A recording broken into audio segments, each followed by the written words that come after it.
bonsoir, chers téléspectateurs. Ça dépend à l'heure à laquelle vous tombez dans cette émission, la tribune des étudiants congolais. Une émission, comme vous le savez toujours, avec votre humble serviteur, c'est toujours M. Samuel Bampembe. Et aujourd'hui, nous avons des invités au sein de notre plateau qui vont essayer de nous parler d'une thématique qui s'intitule Renforcement et la promotion des droits des étudiants congolais. De quelle manière on va faire? On va renforcer et faire la promotion des droits des étudiants congolais.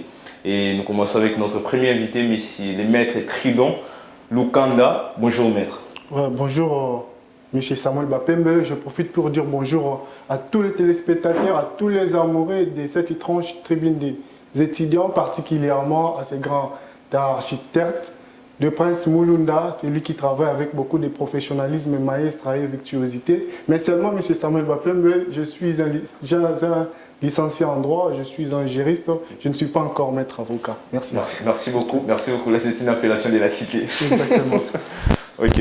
Et de l'autre côté, nous saluons maître Yeselo des barreaux de Kinshasa-Gombe. Bonjour maître.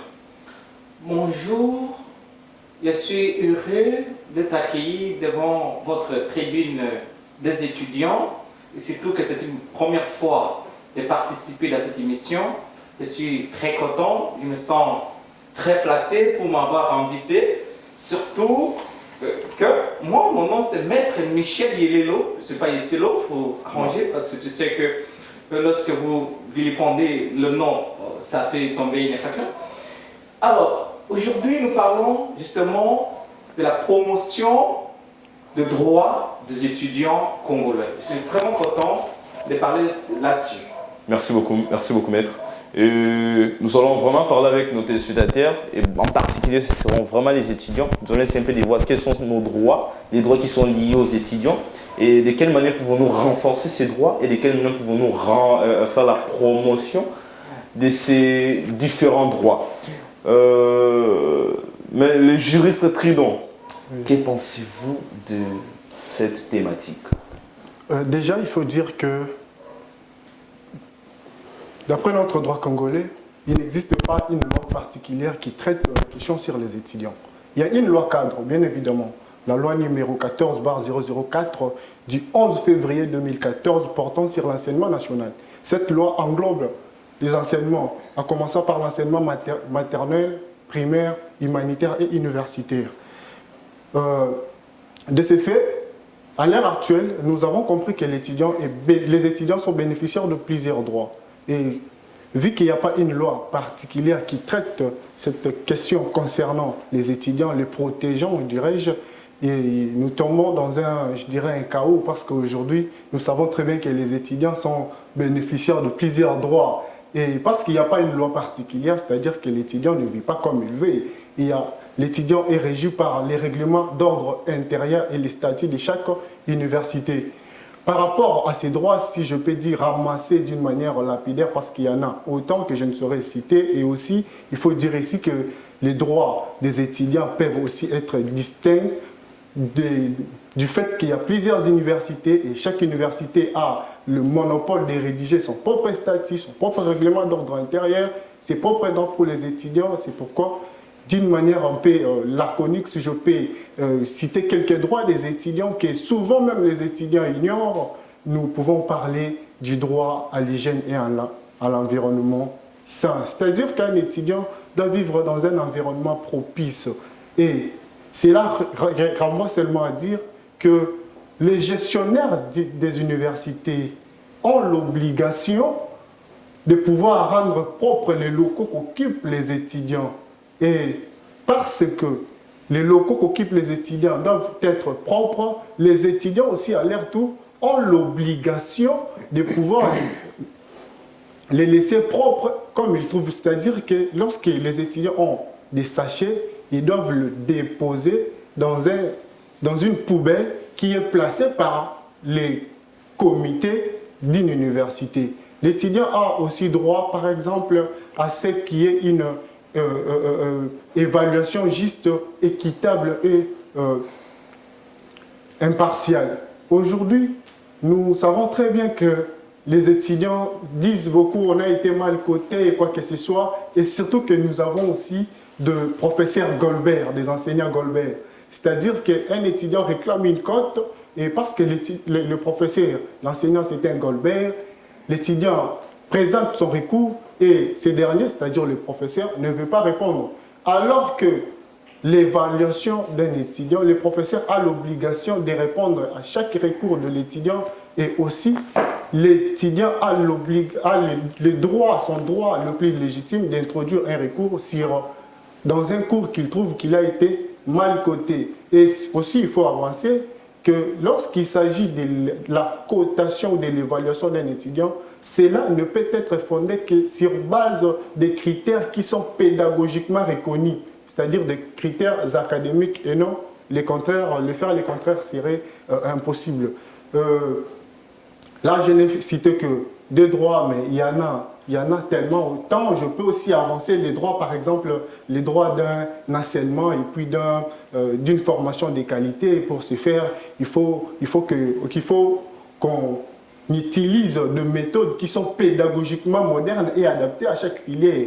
Et aujourd'hui même, nous constatons que dans certaines universités, l'accès à la bibliothèque est conditionné à un paiement d'une somme d'argent, alors que non, ce n'est pas ça. L'étudiant doit être libre de fréquenter les bibliothèques, les laboratoires, ou soit on peut inclure la somme due pour les laboratoires et toutes ces choses dans le frais académique en vue de permettre l'accès libre à l'étudiant de pouvoir acquérir certaines connaissances au sein des universités. Mais pour ce faire, parce que nous avons compris que beaucoup de droits des étudiants ne sont pas respectés. C'est-à-dire ici, nous proposons un plaidoyer, en termes de plaidoyer, une promotion sur les systèmes éducatifs des étudiants afin que ces derniers soient beaucoup plus appréciés de manière objective.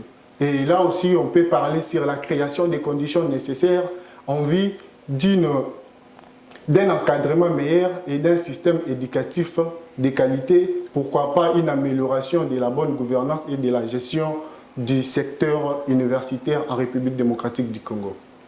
Merci beaucoup, maître. Les juristes Tridon, nous avons vraiment beaucoup aimé votre plaidoirie, si on peut les dire. Nous avons beaucoup aimé. Nous comprenons qu'il n'y a pas un droit ou une loi qui régit les étudiants par rapport au fonctionnement des étudiants, les droits qui parlent des étudiants. Donc il n'y a pas une loi qui régit, en tout cas en grosso modo, les situations, les activités liées aux étudiants. Non, bon, je reconnais certainement que l'année passée, 2022, au mois de mars, il y a un député qui avait présenté une proposition de loi protégeant les étudiants. Mais jusque-là, l'Assemblée nationale n'a pas encore réservé une suite favorable à cette proposition de loi. Et je n'ai pas encore eu le temps de lire, bon, je ne dirais pas le temps, mais quoi ça là, je n'ai pas eu cette proposition de loi afin de lire pour savoir quelles sont les dispositions pertinentes prises par les députés, afin de pouvoir, et puis je ne sais pas pourquoi est-ce que cette loi tarde encore à l'Assemblée nationale. Bon, vu que je ne suis pas trop informé, je n'ai pas des informations sûres quant à ça, c'était juste une petite parenthèse. Mais vraiment, seulement, il n'y a aucune loi qui protège ou qui traite la question des étudiants en droit positif congolais. Merci beaucoup, merci beaucoup. Maître Yelelo, Michel, par rapport à la thématique, qu'est-ce que vous pourriez dire à nos téléspectateurs maintenant là? Merci beaucoup, chers journalistes. Je voulais ici profiter de votre tribune ici des étudiants pour expliquer à l'opinion tant nationale qu'internationale le chaos que vivent les étudiants congolais. Parce que, chers journalistes, vous conviendrez avec moi qu'il y a un chaos. Il y a un désordre, c'est une racaille dans ce pays. Pourquoi? Parce que l'éducation, c'est le meilleur héritage qu'on doit offrir aux enfants. Donc les étudiants ne sont pas considérés. Le droit des étudiants n'est pas considéré. Je vais commencer par parler de droit aux hommes. C'est un droit. Les étudiants doivent justement avoir un logement aux hommes. Alors allez-y, dans la cité. Vous trouverez avec moi qu'il n'y a pas d'hommes. Ici, particulièrement à Kinshasa, dans toutes les universités congolaises, voire de Kinshasa, il n'y a pas d'hommes. Donc, Les étudiants, il y a des étudiants qui viennent à Provence, juste pour étudier ici, à Kinshasa. Mais ces étudiants vont vivre comment? Imaginez qu'on n'a pas de famille, alors qu'on l'a envoyé depuis la Provence pour justement étudier. C'est légal, c'est juste, c'est humain qu'on organise des homes pour ces étudiants-là. Il y a des étrangers qui viennent au Congo étudier. Ces gens vont vivre, vont se loger comment? Il faut d'hommes. Il s'ajoute encore un problème, et un grand problème, celui des bourses d'études. Allez-y voir. Je me suis posé la question, est-ce que le problème des bourses d'études ici au Congo est une fiction ou une réalité? Parce que, monsieur le journaliste, vous avez trouvé que les bourses d'études ne viennent que pour les enfants des autorités, Monaïa, et que cela de manière clandestine. Nous ne savons même pas comment se passe l'affaire de bourse au Congo, alors que c'est un droit de tous les étudiants. C'est un droit. Il y en a qui distinguent à l'université, et ces personnes-là ont droit aux bourses d'études. Ils peuvent ici aller évoluer ailleurs. Ils peuvent aller en Europe, en Amérique, ou je sais où, pour justement étudier bien dans de bonnes conditions par ces bourses d'études. Mais dans la pratique, ce que nous vivons ne nous permet pas de donner une affirmation sur ça. Donc vous comprenez ici qu'il y a un chaos, il y a un désordre, c'est de la racaille, et nous devons dénoncer par votre micro, par votre tribune. Nous profitons de ce temps pour hausser la voix de ces jeunes étudiants qui souffrent, dans la souffrance. Nous tous, nous avons été étudiants. Le président de la République, il a été étudiant. Le ministre, il a été étudiant. Mais jusqu'à quand cette souffrance? Jusqu'à quand? Je me pose la question, mais jusqu'à quand? La souffrance va de souffrance à souffrance et on sait jusqu'à quand on finira. Allez-y, voir même dans les droits, les frais académiques qu'on paye. Les étudiants ont droit de payer un frais académique au prix abordable, chers journalistes. Mais dans la pratique, quand on vit cela, c'est encore chaotique, je dirais. Vous voyez que c'est catastrophique. Je dirais que le Congolais, c'est l'homme le plus pauvre de la planète Terre. Et j'assume ça. Mais pourquoi ce montant élevé d'année à année des frais académiques? Pourquoi cela? Le gouvernement doit songer.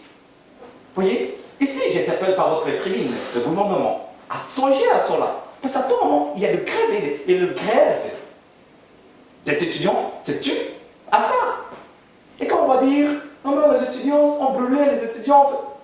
C'est un droit reconnu aux étudiants, qui est à tout moment bafoué, déconsidéré.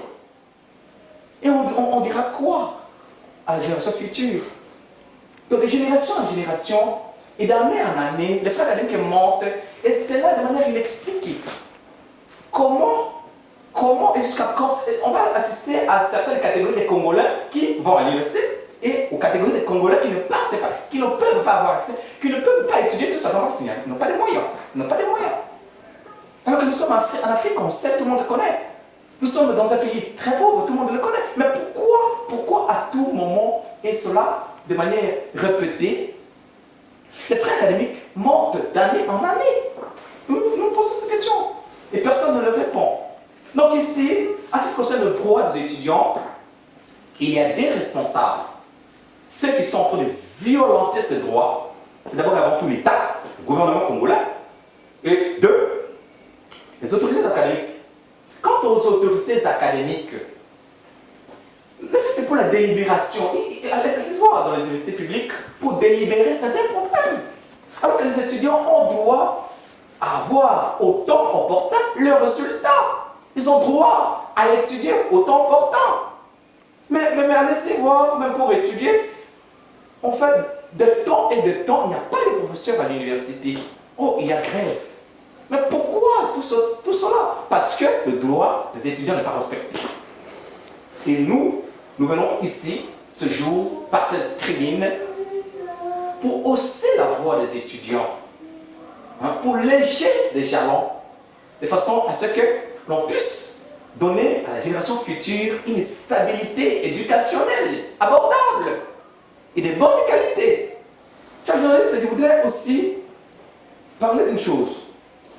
Ce système qu'on nous a apporté de LMD, parce que nous sommes ceux qui copient tout, et en Afrique, vous vous souviendrez avec moi, et vous mettiez d'accord avec moi que nous sommes les copistes. On copie tout.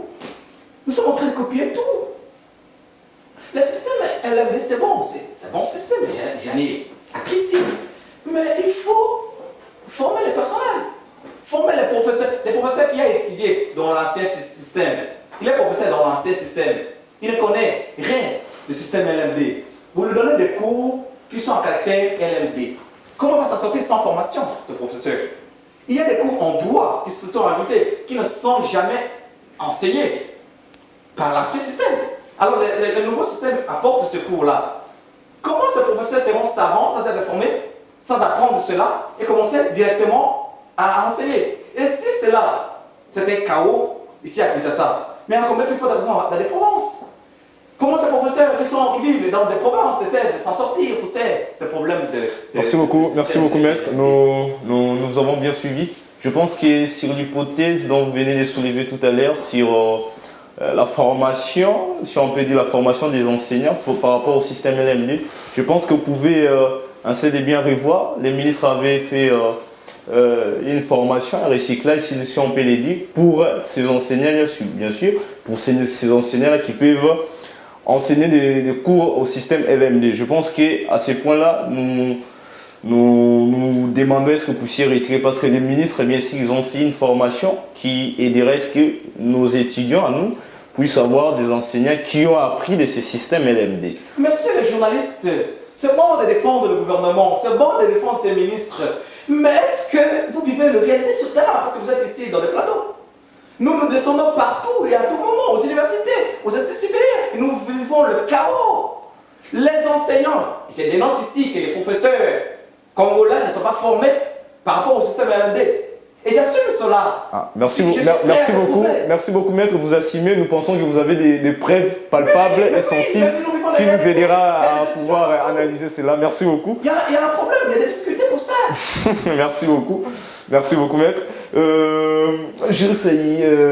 Tridon, qu'est-ce que vous y pensez par rapport à nos étudiants, par rapport au droit et par rapport à ce que les maîtres viennent de dire? Est-ce que vous êtes pour ce que les maîtres ont dit? Est-ce qu'il y a l'anguille sur roche par rapport à ce qu'il a dit? Il a essayé de mettre, de mélanger un peu de sel et tout. Bon, déjà il a presque dit ce qu'il a vécu des réalités et puis il a assumé ce qu'il a dit. Mais seulement, c'est que moi je ne peux pas, ce qui ne peut pas passer, c'est juste pour mettre en cause la capacité intellectuelle de nos professeurs. En fait, rien n'est nouveau sous le soleil. Tout provient toujours de quelque part. La plupart de nos cours, particulièrement à la faculté des droits, sont des cours qui sont presque le même. Pourquoi je l'ai dit? Parce que nous avons ce qu'on appelle, là les initiés vont comprendre, la summa divisio. C'est-à-dire tous les cours qui se donnent en droit, c'est soit ça fait partie du droit privé, soit ça fait partie du droit public. Et il y a aussi une autre école du droit économique et consort. Mais seulement, moi je pense que si un professeur est spécialiste des droits publics, c'est-à-dire qu'avec la capacité intellectuelle de nos professeurs, parce que moi je suis un ancien de l'université de Kinshasa, je sais comment on soutient des thèses là-bas. Et moi, je sais très bien que si vous n'avez pas travaillé suffisamment, votre thèse ne va pas passer. Si vous voyez un professeur à l'université de Kinshasa particulièrement, c'est-à-dire que c'est quelqu'un qui est un fort et qui a mérité. D'où, je pense que déjà, à l'université, un professeur des droits publics peut donner cours à ces caractères-là. Dire que des professeurs devraient encore avoir une formation, je demande auprès de qui? On doit inviter des professeurs étrangers pour venir enseigner nos professeurs ou à travers des enseignements. Parce qu'aujourd'hui, avec le système LMD, c'est quoi? C'est-à-dire qu'on ne peut pas tout enseigner. Aujourd'hui, tout ce que vous avez connu, ce n'est pas ce qu'on vous a enseigné, M. Samuel. C'est-à-dire que vous-même, avec votre capacité, vous pouvez prendre un livre, vous lisez et puis vous comprenez. C'est pourquoi, avec le système LMD, est venu avec un système d'auto-formation, un style d'auto-formation. C'est-à-dire qu'on donne à l'étudiant des grandes lignes. On nous motive à des recherches. C'est pourquoi moi je dis que si je peux ajouter là-bas, je peux dire qu'on ne peut pas implanter le système LMD et puis bloquer la bibliothèque, par exemple, en conditionnant l'accès en payant une somme d'argent. Parce que c'est la bibliothèque qui symbolise les savoirs. Quand vous entrez, vous avez la connaissance c'est les savoirs. Donc cet étudiant-là, que vous dites que vous devez mener des recherches saines, vous-même, C'est-à-dire qu'il faut laisser la bibliothèque pour que cette personne-là accède sans problème. Et déjà, de ce côté-là, moi, je pense qu'on doit arranger la bibliothèque, les laboratoires pour les gens des sciences, de médecine, parce que ça, c'est une mission qui parle, qui aborde sur toute le filière, droit, sciences, médecine et autres. Exactement. Moi, je pense qu'il y a certains centres de recherche, les laboratoires, la bibliothèque doivent être libres. Ce qui est encore grave à l'université, je vous dirais, particulièrement à l'université de Kinshasa, même les toilettes ne sont pas gratuites. Mais on est où là? C'est-à-dire que c'est lui qui a payé ses frais académiques, qui paye l'enrôlement, il paye tout, mais seulement pour aller se soulager, il doit payer. Là, c'est seulement là, je partage le point de vue de maître pour dire que les droits des étudiants sont bafoués en République démocratique du Congo. C'est pourquoi cette émission a une grande importance afin de faire une promotion de ces droits, parce que moi particulièrement, lorsque j'ai pris mes inscriptions à l'université de Kinshasa, là, le premier document qu'on m'a donné, c'est les carnets des étudiants. Ces carnets-là contenaient des droits et les devoirs des étudiants, parce qu'à côté du droit, il y a toujours les devoirs. Mais fort malheureusement, beaucoup d'étudiants ne lisent pas leurs droits, ne les connaissent même pas. C'est pourquoi on dit ici que connaître les droits est une assurance personnelle, sociale, je dirais même académique pour tout le monde. D'où, chers étudiants, il faut, quand vous accédez dans un établissement universitaire, la première des choses, c'est d'abord de connaître vos droits. Quels sont vos droits, quels sont vos devoirs, et ça va vous permettre de vivre paisiblement pendant votre parcours universitaire. Merci beaucoup, le juriste Tridon. Nous tenons à saluer en tout cas tous les étudiants qui nous suivent à présent. C'est une thématique très pertinente dont je me suis vraiment censé sacrifier, mais de pouvoir vraiment y participer. J'ai beaucoup aimé cette thématique parce que j'ai beaucoup vécu, j'ai beaucoup vu et ça m'a vraiment touché. Et j'ai dit non, on doit vraiment parler de cette thématique avec les spécialistes. Aujourd'hui, on n'est qu'avec des spécialistes. Les hommes de droit. On est avec, et donc, avec cela, nous saluons la lettre initiale et nous saluons les titulaires, les greffiers Aristarque Mikanda, Maître Yelelo. Apparemment, vous avez quelque chose à ajouter. Je voulais un peu parler de ce dont je viens de dire. Je n'ai pas dit que les enseignants, les professeurs congolais, bien entendu, ne sont pas intelligents. Moi, j'apprécie, j'ai étudié au Congo, je connais les qualités, je connais les capacités. Ce sont des grands professeurs, mais ce que je dis, c'est que les professeurs congolais n'ont pas la maîtrise du système LMD et qu'il faut une certaine mise en niveau pour former ces personnels de façon à s'adapter dans le système LMD. Parce que les réalités sur terrain ne sont pas les réalités au plateau ici. Il fallait descendre sur le terrain pour voir exactement que la maîtrise du système LMD n'est vraiment pas là. Et surtout que c'est au début, il faut une certaine formation de ces personnels-là.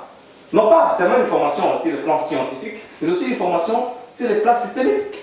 Le système LMD a ses manières dont on doit former ces personnels. Et c'est ça.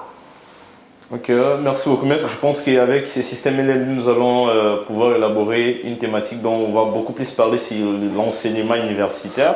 Et par là, nous allons beaucoup épingler l'angle du système LMD. Mais rentrons un peu dans notre champ de bataille où nous sommes. C'est le renforcement, la promotion des droits des étudiants. Maître Yelelo, pensez-vous que les étudiants congolais ne connaissent pas leurs droits? Les étudiants congolais, certains connaissent leurs droits et certains n'en connaissent pas.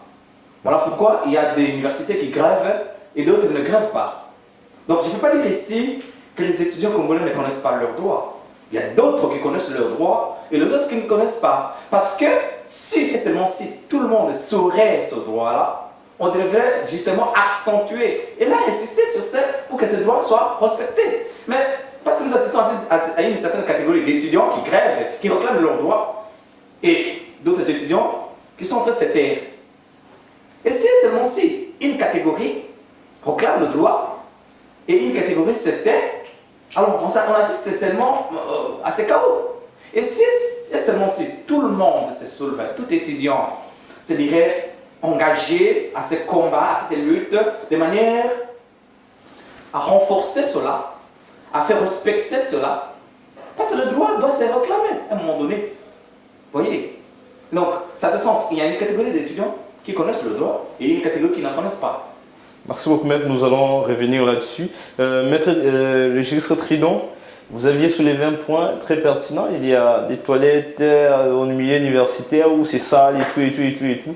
Est-ce que vous y pensez pas que les étudiants sont aussi des porte-malheurs de l'université? Parce qu'il y a certains étudiants qui viennent à l'université juste pour salir l'université.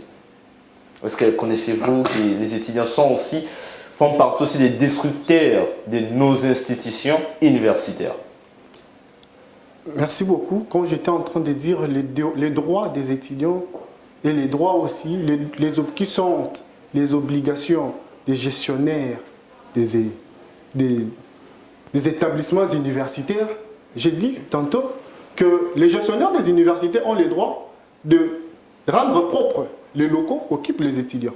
Quand on parle de locaux, c'est-à-dire que je vois les salles, les auditoires, les salles de conférences et aussi nous voyons des installations sanitaires hygiéniques. Vous voyez. Maintenant, l'étudiant, moi je ne vois pas un étudiant qui quittera chez lui, à la maison, pour venir à l'université seulement pour aller jeter des immondices ou des saletés à la toilette. C'est-à-dire que l'État, même si l'étudiant le faisait, parce que là où il y a certainement les étudiants, là où il y a des personnes, il ne manque pas de saleté, parce que seulement nous sommes dans ce plateau. Quand nous allons quitter, normalement, on doit venir quand même arranger puis balayer. Donc, il revient à tout étudiant de rendre propres les installations, si seulement il les trouve aussi propres. Mais lorsque les gestionnaires, les personnes qui gèrent les installations sanitaires ne les rendent pas propres, ou soit les conditionnent l'accès au paiement d'une somme d'argent, moi je pense que cette pratique-là ne doit pas vraiment être soutenue, parce que uriner, c'est un droit naturel. C'est un droit naturel qu'on ne peut jamais exclure certaines personnes à ne pas le faire ou conditionner le paiement. Moi je pense que ce n'est pas vraiment une meilleure des choses.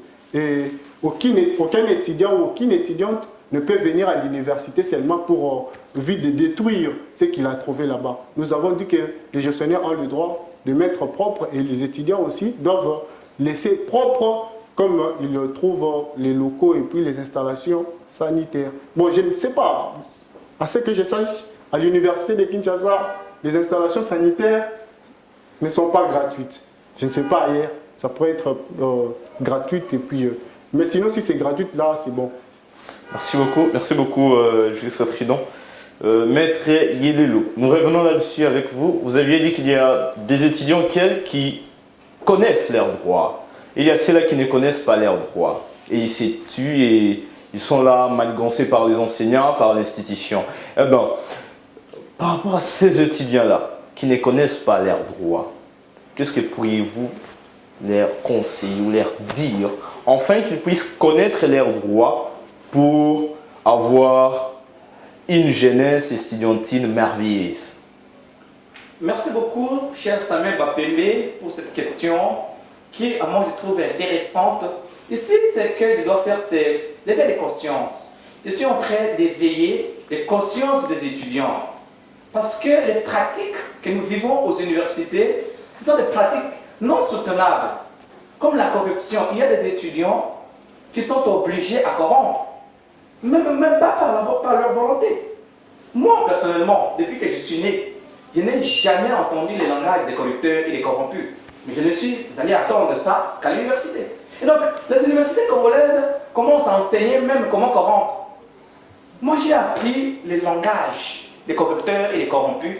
J'ai entendu ces langages-là. Depuis que je suis né, je ne savais pas comment on utilise, quel langage utiliser pour corrompre. Moi, je suis allé attendre ça. Et vous allez sentir qu'on vous exige cela. Et sans ça, parfois, vous ne passez pas. Sans ça, parfois, vous ne réussissez pas. Sans ça, parfois, vous n'avez pas accès aux résultats en temps. Donc, vous comprenez par ici que il y a des étudiants exactement qui ne savent pas leurs droits, qui ne dénoncent pas, qui ne réclament pas. Et donc ici, j'interpelle les étudiants, tant au niveau de Kinshasa qu'à Provence. Les étudiants doivent avoir une certaine prise de conscience pour dénoncer, pour refuser. Parce que c'est un droit. Et le droit, des fois, ça se réclame. Vous voyez, quand on ignore le droit, on ne saura pas venir ici au plateau réclamer ce droit. Non. Donc on doit commencer à partir des universités, des instituts supérieurs, se mobiliser pour réclamer les droits, dénoncer la corruption. Surtout la corruption. Dénoncer les mauvaises pratiques. Parce que pas seulement la corruption, il y a des pratiques et des pratiques qui sont à l'université, qui ne sont pas soutenables. Et ces étudiants, étant donné qu'ils ne connaissent pas leurs droits, ne parviennent pas à leur réclamer. Ces étudiants, étant donné qu'ils ne connaissent pas leurs droits, ne parviennent pas à quitter ce stade. Ces étudiants, étant donné qu'ils ne connaissent pas leurs droits, ne parviennent pas justement à s'en sortir pour réussir. Parce que si on ne fait pas attention avec l'avenir des universités congolaises, on va assister prochainement justement à l'échec total. Parce qu'on ne saura pas appeler les étudiants étrangers pour commencer à gérer ce pays. Ce sera difficile. Vous comprenez par ici, monsieur le journaliste, que les étudiants doivent avoir une certaine prise de conscience. Merci les étudiants doivent se réveiller. Merci beaucoup. Merci beaucoup. Nous y pensons que nous prenons l'exemple des Céla de l'Uniki. Ils se révoltent à tout moment, à chaque seconde, chaque minute. Pensez-vous qu'avec toutes les révoltes qu'ils ont pu y faire, est-ce qu'ils ont déjà réussi une solution? Mais c'est Tridon. Une solution vraiment favorable par rapport avec toutes ces révoltes qu'ils ont pu y faire par rapport à leurs droits. Est-ce qu'ils ont vraiment réussi une solution au niveau de notre gouvernement, de nos milieux universitaires? Oui, exactement. Je m'en souviens bien. Vers les années 2017, je crois bien, les étudiants avaient marché seulement pour les taux. Ils avaient compris que là-bas en ville, on payait au taux de 90, alors que là-bas, on nous exigeait de payer en dollars. Et nous avons compris qu'on ne peut pas payer en dollars à l'université de Kinshasa parce qu'on doit aussi valoriser en quelque sorte notre monnaie. Et on avait marché à l'époque, moi aussi j'y étais parmi les marchands. Nous avons marché pour qu'on puisse, pour que nous puissions payer au taux de 90 et puis cela a été fait. C'est-à-dire que le fait pour les étudiants de marché, ils avaient trouvé gain des causes de leur marche. Mais seulement, il faut aussi dire que vous avez le droit de marcher parce que le droit d'étudier est un droit qui est inaliénable. C'est-à-dire qu'on ne peut pas vous l'exclure pendant quelques mois ou quelques semaines. Vous avez le droit de revendiquer, mais seulement il faut revendiquer suivant des normes qui sont prévues par notre législation. C'est-à-dire quand vous marchez, il ne faut pas toucher au bien d'autrui, au bien de l'État, et puis le faire serait commettre des bavures et comportements que l'État aussi n'encouragera pas. Vous avez soulevé un point que nous trouvons trop souvent lorsqu'il y a marche des étudiants. Nous voyons surtout à l'Iniki, la mer, là en tout cas là-bas, non, ça ne va pas. Lorsqu'ils ont marche, en tout cas ils sont là pour brûler des véhicules, des DG, brûler des transco, donc faire du désordre. Nous quittons à l'Iniki, nous voyons l'IPN, la même chose, INBTP, la même chose, IEC, et ainsi de suite. En fait, qu'est-ce que vous alliez dire à ces étudiants? Est-ce qu'ils reconnaissent réellement leurs droits? Parce qu'en réalité, lorsqu'on parle de la personne qui reconnaît leurs droits, je ne pense pas qu'il ne va pas encore chercher à nuire les droits de certaines personnes. Parce que lorsque vous brûlez, par exemple, la voiture de votre DG, en fait, il va se sentir à une désolation. Exactement. Et par rapport à ces étudiants, pensez-vous réellement que ces étudiants-là reconnaissent leurs droits? Oui, exactement. Je dirais qu'ils reconnaissent leurs droits parce que le fait de marcher, vous avez reconnu votre droit qui a été violé. Mais seulement, ils revendiquent mal. Il faut savoir comment revendiquer. Vous reconnaissez votre droit, mais il faut les revendiquer par des voies qui sont prévues par notre droit congolais. Parce que déjà, l'article 1er de la Constitution dit que la République démocratique du Congo est un état de droit. C'est-à-dire que tout ce que nous devons faire, on doit d'abord se poser la question à savoir que dit la loi par rapport à ce que je vais faire. Si la loi vous autorise quand même à marcher. D'ailleurs, pour marcher, il faut envoyer une lettre à l'hôtel de ville. Certes, les étudiants ne le font pas, mais quand même, ils marchent. Mais quand vous marchez, moi je pense que s'ils ont une itinéraire bien précise, c'est-à-dire que nous allons quitter de l'Inikine jusqu'à l'hôtel de ville, soit au ministère de l'ESI, moi je pense que même les policiers seront là pour les accompagner les étudiants d'y aller jusqu'au point de chute. Mais seulement quand vous marchez et puis vous commencez à brûler, à toucher au bien privé, au bien public, là, ce n'est pas un comportement encourageant. Mais le fait de marcher quand même, c'est un droit qui est reconnu aux étudiants lorsqu'ils voient que leurs droits aussi sont bafoués par le preneur de décision. Merci beaucoup. Parce que nous descendons déjà, nous arrivons presque à la fin de notre émission. Je crois que les honorables étudiants, nous avons toujours appelé au sein de la tribune des étudiants congolais honorables. C'est l'une des manières, l'une des façons de pouvoir vous valoriser. C'est là où nous voulons que nous puissions avoir une jeunesse consciencieuse surtout. Sans la conscience, nous n'aurons pas ceux-là qui vont réclamer leurs droits avec droiture aussi. Et sans la conscience, nous n'aurons pas des élites qui sont devant nous en train de plaider pour vous. Et sans la conscience, nous n'aurons pas toutes les bonnes choses qui nous est réservées au futur. Nous vous demandons de pouvoir avoir vraiment la conscience et à savoir vos droits et à les revendiquer avec beaucoup de respect en respectant les biens privés étant que publics. Maître Michel, les derniers mots pour en finir. Merci beaucoup, chers téléspectateurs. Merci beaucoup, vous qui nous attendez de très loin, ceux qui sont particulièrement en Pompage. Je salue la sœur Jolie Lambert, je salue mon ami Pascal Waka, je salue mon petit Pius Omewonga, Madame Angèle.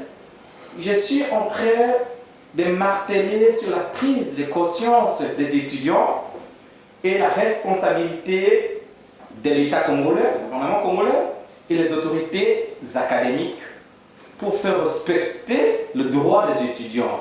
Parce que, il rappelle encore que l'éducation, c'est le meilleur héritage qu'on doit offrir aux enfants. Et donc, lorsqu'on néglige l'éducation, lorsqu'on s'en fout de l'éducation des étudiants, cela va à un chaos du pays.